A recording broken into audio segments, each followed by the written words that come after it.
So the idea here is to do a decent Emerson Wave on my Voyager extra large. I have something improvised on top of it, just as a proof of concept that it will work. But this is not very pretty. It's just a clip that I broke off from a flashlight clip. So very brittle steel. So I'll try to scavenge some aluminum profiles and then I'll see what I do. And then Dremel it down and have a decent Emerson Wave on my Voyager extra large. Found a rather thick aluminum profile that I could use, or this part from the tail cap of a flashlight that is also a little chunk of aluminum. So I can do the Emerson Wave with either of those two aluminum parts. So I think I'll try the aluminum profile first. So first do a rough cut and then file it down.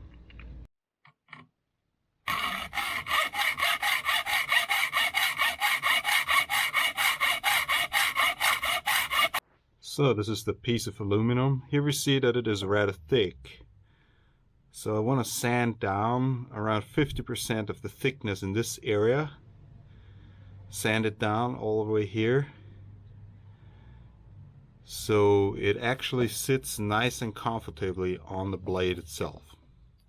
So you see, all of this material needs to go.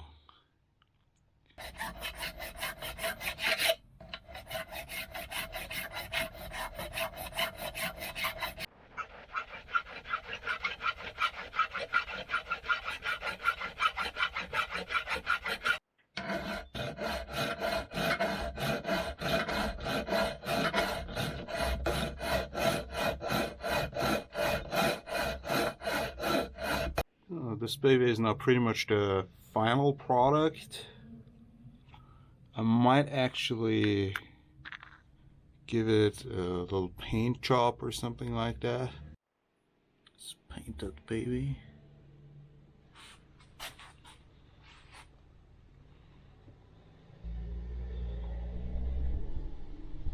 Okay, this is my finished version of the Emerson Wave feature on the cold steel Voyager extra large in CTS BD1. Looks like this on the other side. Let's try it out.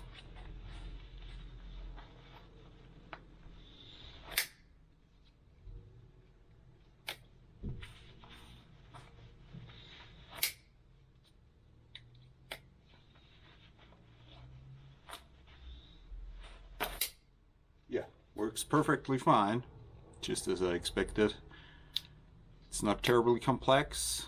It's just depending on the material that you have at home, how to improvise the hardware, and then you take your time, file it right, sand it right, or do it with the laser cutter, depending on what you have at your disposal.